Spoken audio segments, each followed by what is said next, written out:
Well, it's Small Business Week, Yes. which I think is a great celebration, and I think you told me about that today. How'd you know? I found out 5 hours ago. Okay, good.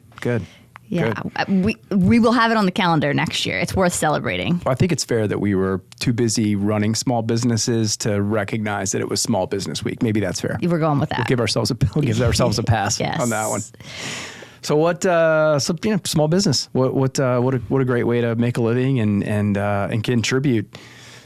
Tell me about the driver. Why start a small business? I know some of the story, but man, I'd say that if you start a small business, and I didn't, right? I mean, I'm fourth generation family biz, and I was fortunate enough to be born into a company that was existing, and it's different, right? I'm not sure if it's harder or easier, but it's certainly different. The challenges are probably a little bit different, but I didn't have to have, the moxie to take the leap and actually start the company like you did.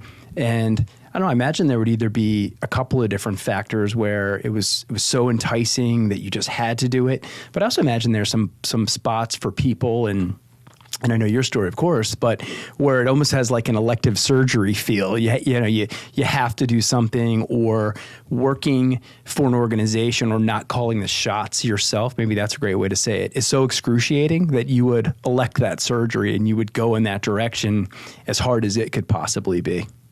Yes, to all of it. I was forced into entrepreneurship in one way. So, working with the employer that I was at prior to starting my business, we,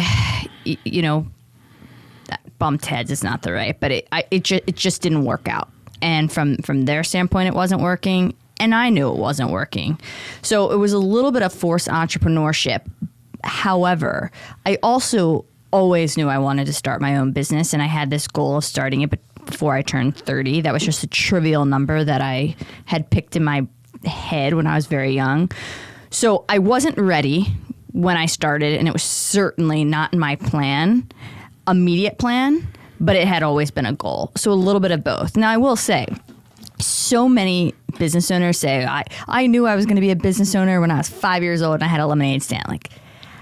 I'd like to say that, but I don't think that's true about myself. I was playing soccer. So what I can say is I was always in leadership positions as being designated a captain on a lot of teams. So I was always in leadership roles, but I wouldn't say I knew I was going to be an entrepreneur at age 5, 10, 12, 15. That wasn't necessarily. I was just head down playing sports and learning some great leadership. Well, let me ask you a question. So that word entrepreneur, was that even a word that was discussed a lot? I remember someone referred to my father. So my father would be 102 if he was alive, right? So he'd experienced a lot. He'd been alive for a lot.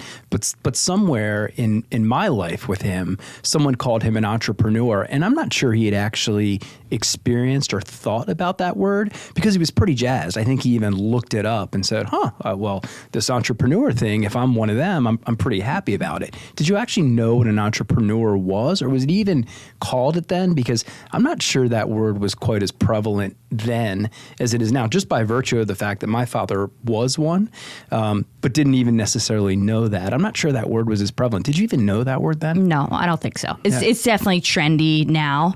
And then, you have the different facets of it. Well, now you're a multi-passionate entrepreneur and all these different variations. Entrepreneur segments now? Yeah. Right. So no, I didn't. But how I got there was, being forced into there, and then also having this feeling like it was right and I wanted to do it, mixed with a really opportune time that on several different levels. One, I, at that time, was single, didn't have a family, and didn't have some of the other obligations and responsibilities that make it very challenging for a lot of people to start a business. That's one.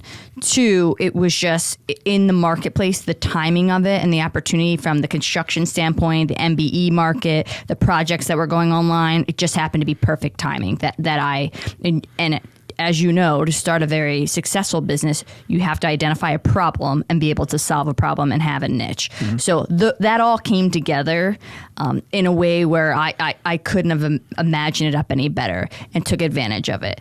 The bootstrapping part was incredibly hard. I mean,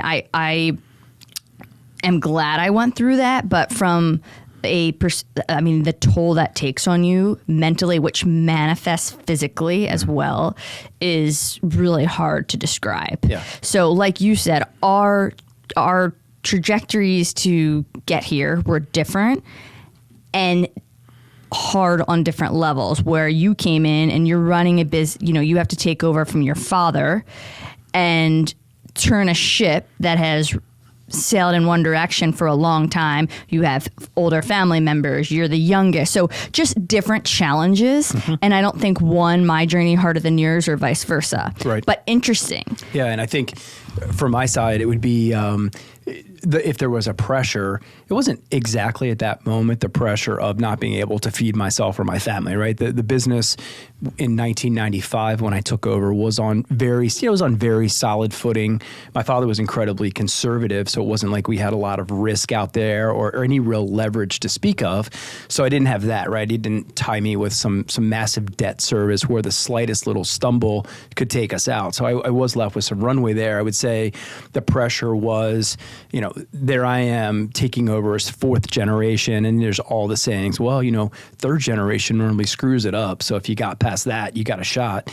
And I was just listening to that. I never really took it on as pressure, but I did know that, when you have a patriarch of a family, a business pass, there's any number of people that are curious as to what's going to happen. And that's suppliers, customers, just friends in the market. But from the customer side, what I was always very sensitive to is, were they going to view that as a risk? Was Arnold's Factory Supplies, which is what it was called then, was it a risk because the patriarch died? Was Junior going to be able to keep getting me my stuff? Because when you're in packaging, if there's no box, there's no shipment. If there's no shipment, our customers have no revenue. So I always very sensitive to that, or at least that was my made up story potentially, that the customers were wondering if Junior was going to be able to keep making good on the promises. And maybe it was just that. Maybe they didn't even know my father passed. They just shot the PO through and the stuff showed up. But that was the type of pressure that I felt. I mean, maybe a little different than yours. Well, I imagine with your father's reputation in the area, a lot of people did know. And I can also imagine that led to you fighting this stereotype, maybe stigma. I'm not sure if that's the right word of, well, of course, Mick, he's going to get a shot. He's George's son, but what does he know? Like, how long did you have to fight that until you felt like you had proved yourself? And I know you're probably every day still, trying to, that's in your head. But how long did it take till you felt like, okay, like everybody that once knew my father that we're still working with respects me, they know me, I feel good about this. Like, I imagine you were fighting that, at least in your head, whether it was reality or not, for a long time, which is hard. Yeah, I would say, take over at 25, and the core people were still there. My mother was still involved in the business at that time. I had a brother-in-law that was still involved in the business. Now, in the last month before my father passed away, which was in December of 95, my mother was out taking care of him, and my brother-in-law was out with a gallbladder or something. I don't recall exactly why he was in the hospital, but the lead up to that was me solo doing that work anyway. My mother had actually been out, and she was a big contributor. We were a small company, so she had, she was a big contributor. And when my father finally passed away on New Year's Eve, it meant my mother came back to work. So that was interesting. It's like, okay, there were 4 of us that were generally getting it done: mother, father, me, brother-in-law. So my mother came back to work. So, net, it actually was helpful in that regard. Mm-hmm. Then my brother-in-law came back from his illness. So starting 95, it was pretty touch and go for a while, and trying to get our legs under us and making sure that everybody was still committed and focused. It was pretty distracting. But I would say it wasn't until, late 90s, we toiled around. I think in retrospect is the word. You don't feel like you're toiling real time. But we toiled around probably until the late 90s when my brother-in-law exited. We can get into this on another day, but my brother-in-law exited. We had a disagreement over some execution problems, and he decided at that minute to leave the company. And that at least freed me up to start to build my own team. And I would say from that moment on, when I finally felt like I had the reins completely, then I was able to execute and start to build my own team. War rooms we talk about and we get into a lot. But I would say then at least I finally felt like I had the reins, and good, bad, or indifferent, I was going to do it. And if it failed, I was going to kill it. And if it succeeded, then, the team and I were going to do it. If you could, I'm always curious about this, if you could pinpoint one thing, a lot of people are probably listening that they are part of a succession plan or they're there taking the reins over from their father or mother. What would you pinpoint as the single hardest part of that you had to combat? Boy, that's a great question. I would say learning all of the different skill sets. I was very fortunate in that I had been exposed to a lot of them. I started working in the business when I was young. I got a C+ when I was 13, and I started working that summer. But building out the rest of it, despite having gone to school and until you make collection calls and some of the accounting components that I wasn't involved in. Yes, I sold in the summers. Yes, I drove trucks. I did a lot of the execution or the more grunty part of the business, but I wasn't involved in the financial components the way I needed to be. So I would say some of rounding out that whole skill set that it took to be effective across the board and be trusted by your teammates and your personnel to say, all right, well, Junior actually does understand the vast majority of what's going on here. So I would say the hardest thing was building out the rest of the skills that it took to really be effective for all of the different people in the company, being able to speak the language of ops and sales and accounting and whatever all the other disciplines were that we had at that time. There are two trains of thought that I've heard business owners have. One is, I believe it's really important to be consistently good at everything inside the company. And other business owners, and maybe this is just, they believe this because this is how they are, want to be great at one or two things and then surround themselves, everything else they're not good at, self-admittedly, they surround themselves with the best. What has been your philosophy, or where do you think you fall on that spectrum? The second one, surround myself with the best. I'm tried to be very aware of knowing what I don't know, but at the same time, I'm not sure that you can be blind. Your situation, for example, one of the things I'm always fascinated by that I didn't have to do, making your first hire. You start by yourself. Maybe if you have a partner, you've got whatever reason you and a person decide to start a business, then you two make your first hire, or you go from 2 to 3. I think that's different than going from 1 to 2. So, how long do you drive the business by yourself? And knowing, we've talked about this in some other episodes, knowing that first investment that you make, especially when you're bootstrapping the business, you're not going to take bank money and bring on your first employee. That whatever that investment is, it's coming directly out of your pay, that you're going to get paid that much less in the short term. For you, what was the turning point where you decided to bring on that first employee, right? Where, was it like, there's only 24 hours a day and I'm working all of them, so the only way I can increase capacity is to bring someone. What was the turning point for you making that first hire? I would say that's the single most requested question I get from business owners that have just started a business and they're solo. Always. How do I know when to make my first hire? That first hire is by far the biggest jump. After 2, 3, 4, 5 have all been exponentially easier than that first one, because it's almost like when you make that first one, A, you've never paid payroll before. B, you've never had someone's livelihood under your control, and you're asking someone that may be leaving a very good job to believe in you and to leave a really good life, which that pressure, like you almost become familiar with it. And it's also like you're not sure at that point if this is going to work. And that's so scary. And then the dynamic of it is for me, it was my sister. Sure. So then it's family. And I think a lot of people might think, or maybe not, it's easier. It would be easier being your family. For me, it was harder because I cared and loved this person so much. I'm not saying I wouldn't have felt like that for I have that same pressure for anyone, but when it's your sister and it's like somebody you love more than anyone, it's like, I can't do her wrong. Right. You know what I mean? Well, you get past the trust piece, right? So there'd be any number of pieces of that first hire. So you'd like to think your sister at least gets you by the trust component versus hiring someone else, which just means there's different pressures, right? The pressure, you now have to make sure, because if you're going outside and having done this before in building teams and recruiting and hiring away from big companies, massive companies, and selling the vision like you did. Which she came from PayPal. That's right. So, that's right. Yeah. So selling the vision, and then I think what you just said was, and there are times I'm like, holy hell, do I have this vision right? Because now this person's on the line too. Am I really getting this right? Is that what you were thinking? Yeah, absolutely. But I think I waited. So yes, different pressures. I didn't have to. I got past. I didn't have to worry about trust, especially when she does billing and accounting, so she's in the books. Huge, yeah. I'm past all that. I don't have to wonder who this person is. Am I going to find out? I know exactly who she is. I know exactly what she's going to bring to the table. But then there's the other side of it. Like, you don't want to do them wrong, and I'm still trying to figure out myself if this business is going to make it. But I also waited so long. Yeah. It was excruciating.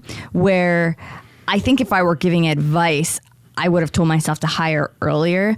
And I think so many business owners battle with that. And then they hire their first hire. They're like, why the hell did I wait so long? But you just don't know. Right. Here, I take that back.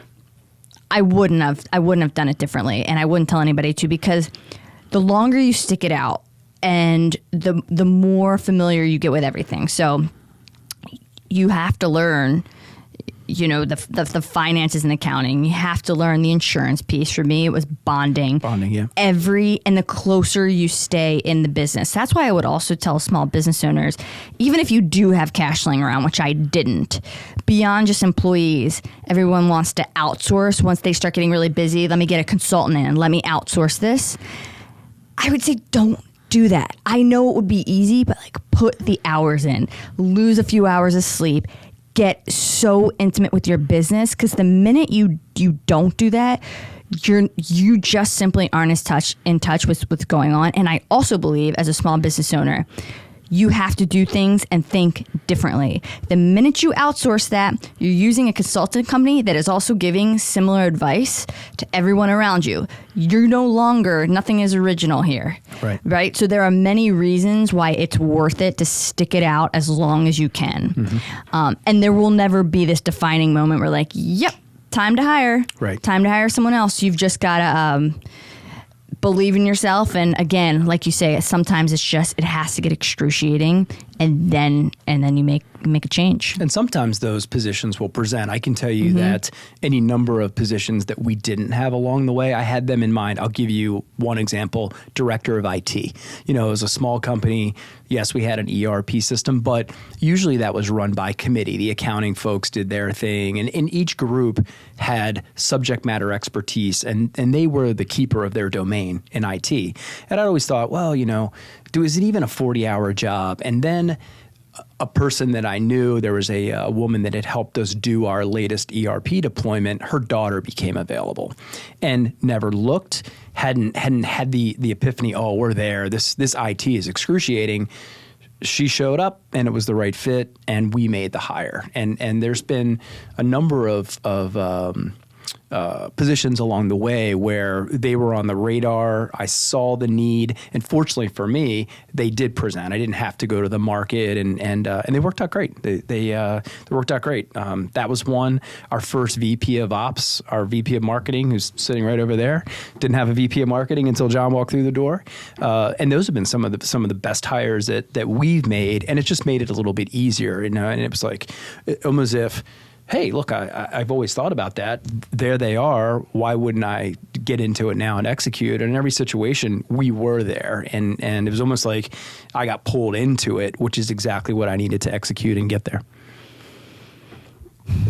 Now, what would you say if someone said to you, Mick, I'm thinking about starting a small business. Why should I do it? And why would you say, not a good idea? And that's a very broad question, and I'm sure you're going to have an individualized approach based on the person, but broadly speaking. Yeah, I mean, fair to say that they've identified something that's in demand, like you said, solve a problem. Let's start there. Right. Yes, they've got a good problem and in theory, a great solution. Yeah, I think the reason to start it is because you have all the belief in the world. That you're certain that this demand that you've identified is completely aligned with the product or service that you've developed, and you're a full believer. That's the reason to start it. And then, other reasons like you. I think both of us. I know you struggled to work for other organizations. I've always been here, but I struggled to work for my father. I mean, we were like two propeller heads butting together. So if that's who you are and you like that autonomy and you want that type of freedom and you want to go at it as much as you want to go at it, those are great reasons to start the business. And you want control and you don't, you want to break through whatever you want to break through to and to be. Those are all great reasons to do it. By far, is it a guarantee of success? It's not. It's not enough by itself. But, if you do that, if those are the reasons that you start, then you've got a solid plan. And I don't mean business plan. I'm not a big business plan person. You're not. Sorry, MBAs and people out there that are into that. Let me just interject one thing. If I had followed my business plan and hit those projections, your 5 year, and I only had to do this to get a bank, like to banks to present, you have to give them a business plan. I would have so undersold myself. Yeah, me too. Yeah. So that's one reason not to get too caught up with the business plan. Yeah, me too. And I just mean a plan, right? A plan of execution. Yes. And I'm not saying that you're charting out your 5 year this or that. I mean, certainly you'd want to understand your cash flow and you want to have certain, I'm not saying just go out there and wing it. That's not easier. Reasons not to start the business. I just think you'd have to be really honest with yourself in it's not glamorous. I mean, the number of people that would say to me along the way, well, you own your own business, whether it was who's picking up the check. That was always a great one, right? Well, you'll just write it off or things like that. Can you explain what that means? Well, what that really means? You just write it off. Yeah. So there was always, and this was when I was younger, right? And you had your first credit card and it was generally maxed or pretty damn close. And, the check would come and your buddies that were working at wherever they were, whether they were working at Merrill, I had buddies at Merrill and a lot of financial buddies. And they were, they were smiling and dialing. They were on the phone and their professional development programs, 20 hours a day, burning up the lines. By the time I saw them, it was 9 o'clock. They'd been dialing from 7 a.m. to 9. Their fingers were bloody and their ears were cauliflowered from the phone. And the check would come and, look around and everybody's arms got really short. And they'd look over at the guy whose name and business name were on the same card. And it was like, you get it, Arnold. You'll just write it off. Well, the idea is that, you're somehow going to deduct that or, you're going to put that out as a business expense. But it just means that, you can't even do it anymore. You could at least do a little bit of it back in the early 90s, mid 90s. But it's just the idea that, that would be a business expense and it's free. Yeah, right. Right? Yeah. It's free. So, which is far from the case. But just the idea, it's not glamorous. It's really long hours, and there will be significant sacrifices to be made. I think that's the main point: is that there are going to be massive sacrifices to be made, and just be aware of them. If you're a father of young kids, then that could be the sacrifice. In your situation, you can speak to it better than I, and I'll table it, but that there are going to be significant sacrifices, and you should be very aware of where you are at that particular moment in your life. And be honest with yourself if you could actually make those sacrifices and you're going to be okay with that. And, if you're trying to make the move later, we talk to a lot of people that are into their career and they're trying to go the side hustle route because they need income. I mean, I would just be really honest. I would be more intentional about acknowledging the sacrifices than I would a business plan. I think that's what would be my suggestion, would be really understand the sacrifices, because once you launch, you don't get a chance to pull back, right? You're going to have to go through with it.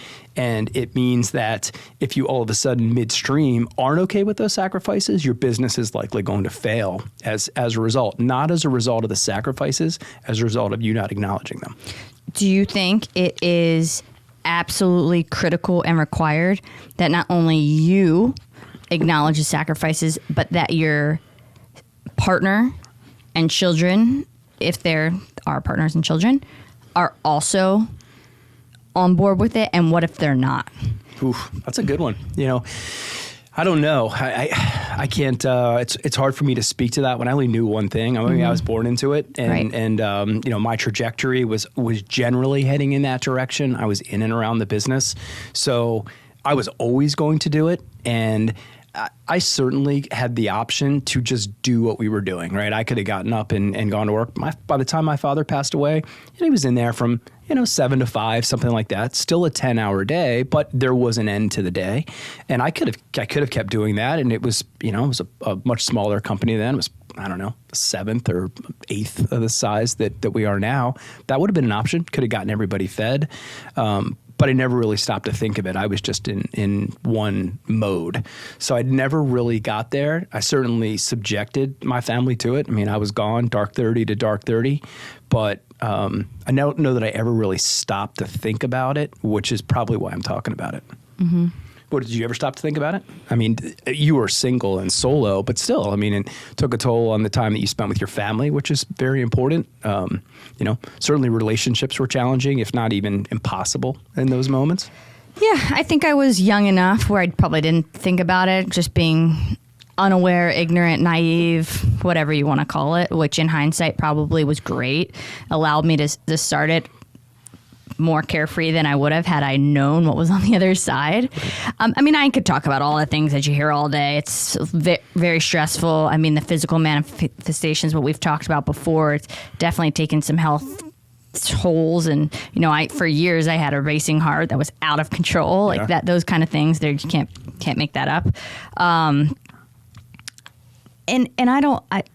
So all those things are real, all the stress.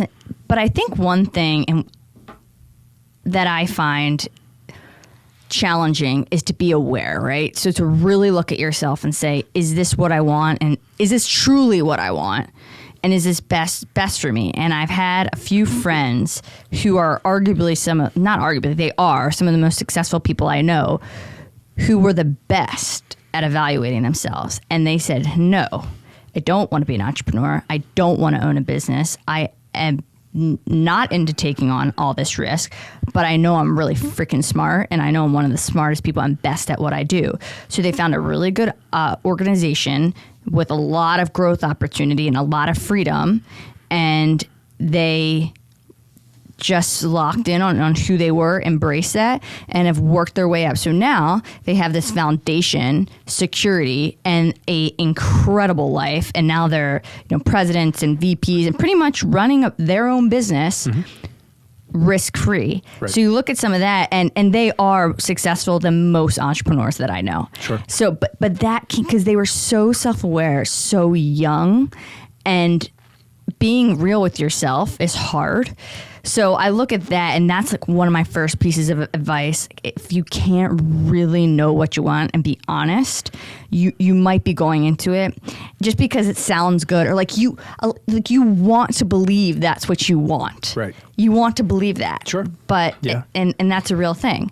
The other part of it, which is interesting, and I've just thought about this recently, but I would ask you, do you ever feel like it has hardened you and made you a little less empathetic than you would otherwise be? Because sometimes I look at myself, and I've always been type A, but I feel like it has done that to me a little bit, and I'm always working on. I'll have conversations with my team, and I'm so short sometimes. I mean, just the other day I was like, why are you being so short? And it's just because there's so much going on, and I think in my head, well, they get it. I have time for a 3-second answer. But then I look back, I'm like, did it really have to be 3 seconds? Like, is this just, I continually am just building this wall and personality and hardness, and not as empathetic as I might otherwise be, because I feel like I need to, and maybe I do, maybe that's why things have been successful. But I don't know. I think about that a lot. Like, maybe that's something that I continue as I build a business. I've developed this hardness and a lack thereof on the other side. I mean, what do you feel about that? In spots. I remember when I was younger and my father was still alive, there would be certain certain things that that become not just guidelines but rules, and they seem very stringent to me. And I would think, how did we get here? Like, wow, that seems like a lot, or overkill would be the word that you would use. How did we get here? And sometimes I was actually smart enough to ask, gosh, Dad, like that seems pretty overkill. And he usually had a pretty good reason, well, because back in 1953, such and such did so and so, and the result was, and the risk was. It certainly had a sound like that. And it made sense after I heard it. But I still thought, still seems like overkill to me. I was, 24, 23 years old, and, blah-de-da. But as I got into those situations, and still, not as often, having been in the business for a while, I'll say, well, never saw that one before. And I think that, when you go through those never saw that one before, and if it's a moment where you got burned, I think, I'm answering a little bit different than what you asked, right? The stresses, or having to stop and say, all right, chill out, give a reasonable answer here. Some of that hardness that you're talking about, or what I've seen or caught myself doing, or trying to at least reel back, would be in those moments where you got burned or something along those lines that, you didn't end up with a scar that you couldn't feel through. In those moments, that's the piece, that hardness that you're talking about. That's the hardness that I'm aware of, or try not to get pulled into. But you still have to be smart, right? I mean, if it's risky, or you recognize that as a risk that maybe you did in the past, then you'd be foolish if you didn't react to it as if there was something to protect against or be aware of. So I would say that hardness comes from risk, protecting against risk. Which often the person you're talking to has no concept of that, right. Which I'm not always mindful of. And I think, I know that at the end of the day, I'm signing on the dot, signing my life away constantly. Yeah. And it feels, on these guarantees, still guarantee as a small business, I'm still required to do so many guarantees, or in a bond, like I'm signing my life and your life away often. Yep. And so in my head, I'm like, well, you don't get it. Why am I stressed? Like, this is why. I'm like, yeah, they don't get it because why would they? I mean, they don't know that, nor should they. Sure. Yeah, and I absolutely can't expect that. So that's really hard to sometimes disseminate and say, hold up here, your expectations are off. Like, you can't expect someone just to know that. Right. And you certainly can't take that pressure off on someone else. So that's a challenge. And I think, that builds up, and taking a step back and trying to evaluate that is really hard. Well, that's one of the challenges with being, so back to why you may not start a small business. I think when it's young or early, and it doesn't even matter how old your business is, but really more where you are in the evolution, in your spot, you don't necessarily have a lot of people to share that with. You haven't built out, my best friend from high school is the director of sales for Anderson, and we had a great conversation the other day.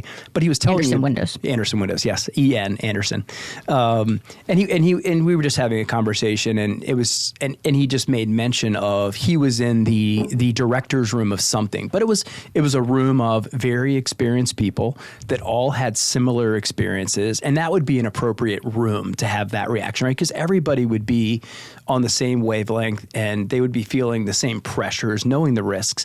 You don't have that a lot of times as a business owner, right? And you're just in the day-to-day, and you're executing.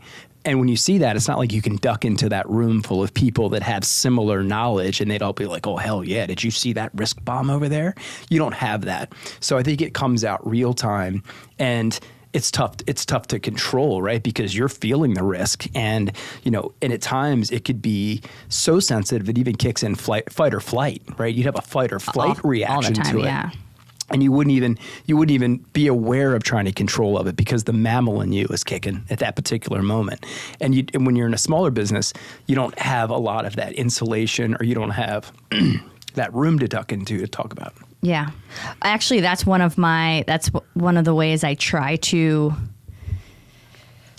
reel it back, probably, because a lot of this is reactive and not proactive as it should be.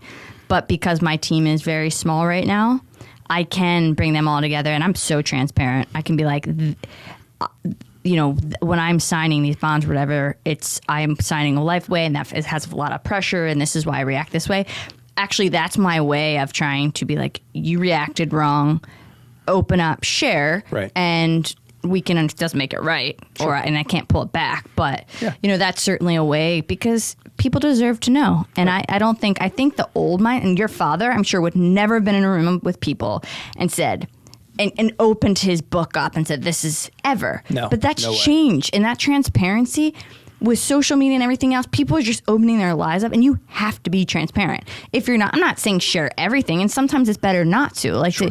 to keep people feeling comfortable and safe and all of that. Sometimes you've just got to fight some battles on your own, Mm-hmm. and that's the risk you assume. But I do think being transparent is helpful for everybody. Right. Yeah, how can you expect them to understand what you're going through, or You can't. why that reaction looked the way it did? But yeah, you're right. No, that older business generation, the boomers, if you will, there was that very keep it close to the vest, or, the wizard behind the curtain mentality at times, where you wouldn't share any of that. I mean, I know in our executive meetings, for example, which we have on a weekly basis, it's my direct team and I, 5 and me. And the things that we talk about or I share are quite a bit different, I believe, than what you would have seen my father share, having been around. It was, he had his right-hand man, which was my brother-in-law, and I think they had little to no secrets, if you will. And I don't mean secrets, but I mean things that they were privileged to that the rest of the organization certainly wasn't. But it didn't go much deeper than 2. There wasn't a 3 or 4. Even my mother in that capacity had limited information. She wasn't necessarily in a lot of those conversations that would be the heavy duty decision making for the future of the organization. So yeah, it's definitely a lot different. And I think you're right. It's not that you'd put every single thing out there all the time, just because, there are things that we should deal with as ownership, right? And especially if they're short term, or they're just momentary noise. You would just battle through those, or you would handle those individually, and then you would invite your team in for the things that were more team in nature, or if it is a systemic problem or systemic great thing, whatever it would be, right? I think that's one of the challenges, is picking and choosing. What do I hold and deal with or battle on my own. And or when do I invite the team in? All right, I'm going to battle this for a minute by myself. But the second I feel like it's a heavy lift, then I'm going to bring my team in. We're going to spread it. Those are interesting those are interesting thoughts or choices that you have to make, especially when you're doing it for the first time. Yeah, so timely for me, because I have a meeting that I set for tomorrow on just this with my full team, and it's like, listen, we've reached a point in the business where we're growing, and we don't have what I believe is a model in place that we're going to be able to sustainably scale. And we've got to change our org chart. We've got to change our roles that we've all assumed for a while now. We've got to change our process, basically everything. Mm-hmm. And while I have a very clear vision and structure of how we're going to do this, I absolutely need their feedback and their buy-in, and it's going to be a group discussion from the start. I mean, it's all-consuming, as you know. I mean, I'm saying no to everything else, every invite, everything. This is going to be my life, and for the next however long it takes to get this right. Mm-hmm. And I think the approach is to bring my team in and have that buy-in, but also get their feedback. This is what we're doing. I'm going to set that structure, but how we do it and the nuances of it, that's what I need the team. And it's just, it's scary. It's almost like a new evolution of the business, but it's what we have to have. And leads me to my next point, which is what needs to happen. The next point is, a lot of people say part of running a business, the hardest part, is that it's very easy to feel alone as a business owner, which I have never really felt that. And I don't think it's been lonely. Certainly in the beginning stages, I was alone, but not lonely. And I think maybe I just got very lucky with a super supportive family. Then I met you, and we're going through the same things together. So it's just it's a whole different feel. That's a really real thing. And I think if you were to ask a business owner, what's the hardest part about running a small business? I think 50% maybe would say the feeling of being alone. Right. Do you experience that? Yes, and certainly early on. So I'm going to go back to one thing you said. It was interesting about your team and the process that you're going through. There's an interesting formula. It's E equals R times C. It's efficiency equals right times commitment. And the core is the more committed you are, the less right you have to be. So I would say in those meetings, what I would be looking for is while you're talking about your strategy and you're going to do this and you're in the weeds on the tactics and all that piece. What I would really be looking for would be a really high level of commitment, because as long as your team is highly committed, then you can be a little off on right and still succeed and still be successful. And that's because you can pivot at really high speeds and get to where you were going to go as long as that commitment level is there. As long as you're all moving in the same direction. That's right. Yep, absolutely. Well, that commitment would have you very closely aligned, right? And if you do have to make a high speed pivot, everybody's right there for it. And then you can move towards right. Even if you missed a little bit at the outset, it becomes less important the higher the commitment level is. So that's something I've always been really aware of, because we've gotten more wrong than we have right. To start, I would say that we've at least gotten 51% of them right ultimately, and the big ones even a higher level, right? Because you're trying to miss the bombs. We talk about all the time. I'm just trying to miss the bomb here. I'm out running this, I'm out working this, I'm out thinking this. I'm just trying to miss the bomb in the short term to get to the other side, whatever that looks like.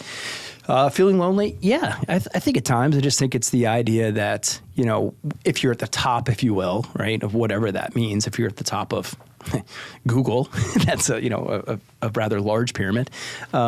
It's just, the idea that there just isn't anyone really left around to pat you on the head at times and say, good job or nice job. I think that would be the only thing that would have a lonely at the top feel to me. But not really. I mean, I've always been surrounded by great people that I let in and cared about. We were very aligned on the mission, and we were friends too. Our first VP of sales, Paul Appel, very aligned, did it together, had a lot of fun, and had a lot of similar experiences personally and business. So I always had people that I could turn to. Fortunately, built out a great war room. So you can, while it is easy, or you could be in that position, there are things that you could do intentionally to miss that. One is build out a great war room business that would also then evolve into personal friends too, or you could lean on them for more than just tax advice, or you could ask them a question about, well, I know you went through a situation with your son, your daughter, your whatever that would be, and then that allows you to feel less alone in certain moments. Yeah. I mean, listen, I think the reason I probably feel the way I do is because I met you, and maybe, that allowed me to do what I've done. I'm sure I'd be saying something completely different, but because we have each other and we're able to have these conversations every single day, that's probably a big reason I feel the way I do it. And also, I think I've probably never been afraid to seek out people for help, or I've learned to do that more, and I've learned to do that first before last, which has been a huge learning curve for me, but I've never been afraid to do it, which has helped. The only thing I would say, and this isn't at all being lonely at all, but that I really am missing is the ability to find great female leaders in the industry that I'm in. Not required. I mean, as business owners, we're all going through a lot of the same things, regardless of the industry. But that would... Or the gender, right? Or the gender. Yeah, sure. Yes, but it is different. And you do face different things. And certainly females in male-dominated industries face different challenges. And I've become so numb and used to a lot of them. But it would be cool to have some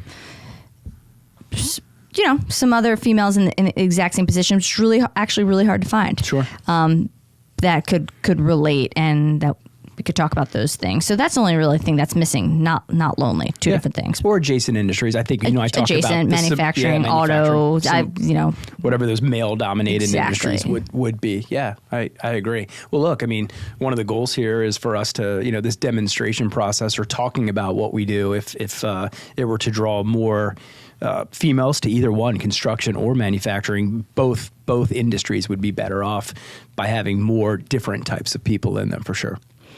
Yes.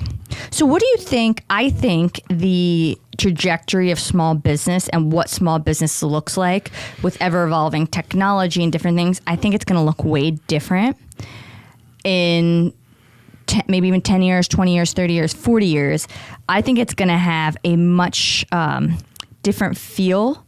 I think you're still going to have a lot of big companies, but I think there's going to be a lot of outsourcing, a lot of consulting, a lot of people that are able to run a business by themselves with the tech. Like, what do you see as the evolution of small business and in general? I think we're already seeing this huge disruption now, and I think so many of the walls have been broken down for access. If you go back, I don't know, 20, 30 years, only the largest companies had access to certain types of resources. IBM, Xerox, I'm throwing some big names from some of which are around and relevant. Kodak, not so much. Although there's been a lot of Kodak conversations recently, and this ties into what we're talking about. You know, the number of references I've heard to Kodak recently as it relates to Chat GPT, and the idea that Google had AI, you know, they were the leader in AI 4 years ago, just like Kodak had digital photography first and shelved it. They're like, you know, who wants that anyway? And the comment that I heard today from a former Kodak executive was, it was like all the flash bulbs stopped at once. And there was a huge disruption today. There's a company called Chegg that our daughter, you know, we bought books from Chegg for study guides. Chegg stock opened up 40% off today because someone just realized that students are using Chat GPT as a source or an aid or a study guide. And Chegg was the direct, or assailed because of that directly. So I think, you know, the fact that everybody now has access to these types of resources, whether it's AI or, you know, whether it's Khan Academy or Google or YouTube, right? The ability to learn real time whenever you want, right? I mean, real time all the time. I think it's going to continue to break the walls down. And then if you look at costs, that's the other piece too. So the accessibility to these technologies and things like that had a couple of different barriers, right? One was cost, or just where is it? You know, how do I get my hands on it? The sheer exact idea of access. And I think those walls are just going to continue to be torn down. And then if you throw in the productivity component and really the personal productivity component. I mean, I don't recall anybody railing about Office, right? Microsoft Office, the way they're railing about ChatGPT. But if we stopped and looked back, I would imagine, I would suggest that Microsoft Office and the HP desktop printer had as much effect on business as ChatGPT will in the foreseeable future as it would have did to taking out back office. You know, the lengths you had to go through to print something. I mean, it was a big deal. You know, now you have, what do you want? You want to print a blueprint? You want it this big? You want it that big? You want it on a label? So I don't know. I'd be curious to roll that back and be a fly on the wall as Microsoft Office started to invade big companies and Excel and what happened there, and, you know, rooms with, you know, the size of our offices with computers. What did that look like in comparison to how we're experiencing ChatGPT? I think the difference is we're much more aware, and listening to the CEO of Google the other day, his big point was the difference between this AI and what went on then is our awareness of it. So I think that might be the only difference. But I would say small business, whatever size it is, productivities should continue to go up. You know, if that 2 or 3 or 4 hours you used to spend writing a thing, whatever it was, a blog, a this or that, is now being generated 90%, 95% by a tool like ChatGPT. What do you do with that 2 hours? What do you do with that 3 hours? You know, where do you take that, and how do you deploy it, and what do you deploy it towards? I think that's going to be the difference maker in breaking out some of the small businesses and have them being effective despite not having some of the resources yet of the big businesses.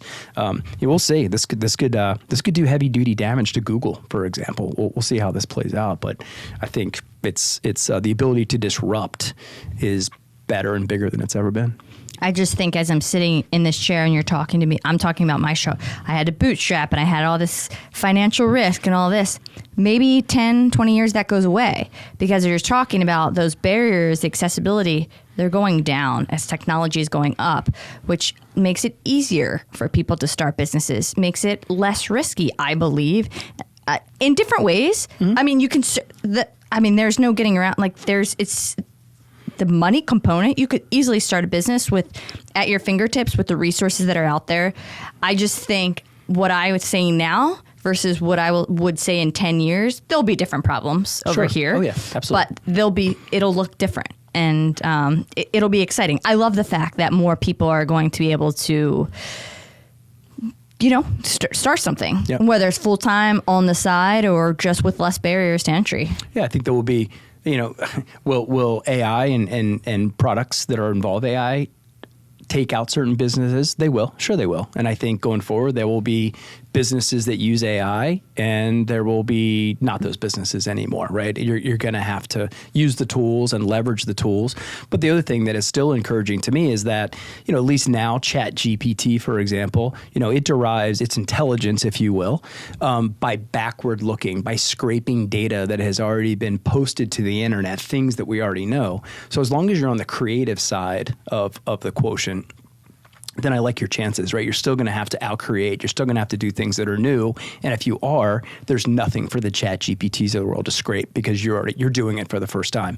That'll be the differentiator, I believe. Yeah. And I think one thing that scares me a little bit about it is, as I'm saying this out loud, is taking the collaboration piece out a little bit, because people can do things on their own. But I still think at the end of the day, that collaboration piece, no matter how business evolves, is going to be important.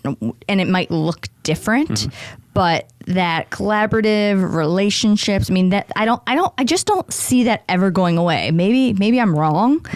But what are your thoughts on that? I just don't see how that could ever not be such an instrumental part of and critical part of who we are as humans from an evolution standpoint, and just something we've always needed. Yeah, I hope not. We're still mammals, right? You're not gonna undo this much evolution. I hold on to that belief. Yeah, and I think the relatability piece you said. Yeah, I think I would still like to think that it'll still be the relatability component of the information that stays attractive. And if it does, then we won't, there will still be that feel component, and that'll still be what's attractive, more than just, data exclusively for the sake of data, that you'll still have to position it in a relatable fashion for it to be more attractive than other choices that you'd have. That's what I hope. For anyone that's looking to start maybe this is a good topic to end on, and somebody that's looking to start something, a small business, or maybe just a business, because I will tell you, my intent wasn't, let me start a small business. It's like, let me start a business and see where this evolves. Right. So I love how start a big business. I'd highly recommend would that. you? I don't know. I don't know. But it would seem easier. Let's say start a business and let it evolve where it goes organically. Start a business. What would be your advice to them right now in this moment, under this in this environment, under these circumstances? One piece of advice. Go. Start. Don't wait. Start. If you think you've identified, we talk about some of the checklists, right? That sacrifice piece. Very, very intentional about that, because I think that's some things that are overlooked. And if you miss that and you get in the moment and you realize that the sacrifices are more that you can stand, or the business can stand by virtue of you being one person in the business, right? You're together, because if you can't hack it, the business has to fail because you're tied undeniably to each other. So I would say start, and it's easy for me to say though, right? I understand. We talk to a lot of people that they have kids, or they've got these aspirations and they think they've got to figure it out. We're addicted to Shark Tank, for example, and I have and the people that come on there, some have already quit their job, some are still working multiple jobs as they're trying to get this over the hump, and they're trying to find an investor to help lighten the load or support the load so that they can make that full leap. But my suggestion would be start. Mine would be, first, which I've already said, is get really introspective. You've got to first be so aware and honest with yourself, who you are and what you want. If you've gotten past that and said, yes, I want to start a business, I would have always said, you jump in full on, because I personally could have never had a side gig and started my business. I still, to this day, there's no way I could have gotten up and running as fast as I did had I not done that. It was required, sure, working endless amounts. But I just heard a statistic the other day which says I'm very wrong, and that the majority of small business owners that are successful, it was a majority. I would say it was like 2/3, something like that, which is a majority, but had a side hustle or side gig or continued working while they were starting their business. And the ratio of those businesses are more successful. Again, I don't know. It was from a good source, but who knows what's the truth and where they're getting this data from. Sure. So I would always say jump in full because that's the only way I know, but I'm not sure that's the best advice.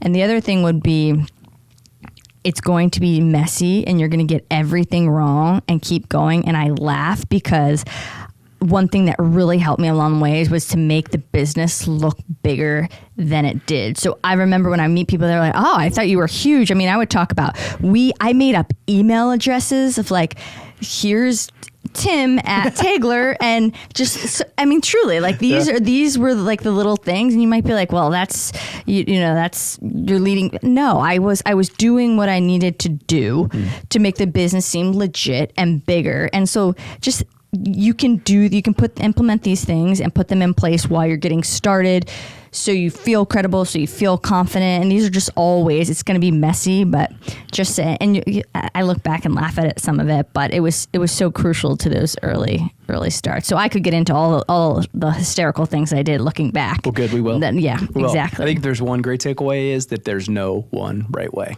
That's a good part. Yes, exactly. Good. Well, on that. Happy. I've got the right way, I feel like, but I'll just. Well, you're here, so you got enough right? Yeah, you got the majority of it right, even if that's 50.1%. Yeah. Well, happy Small Business Week.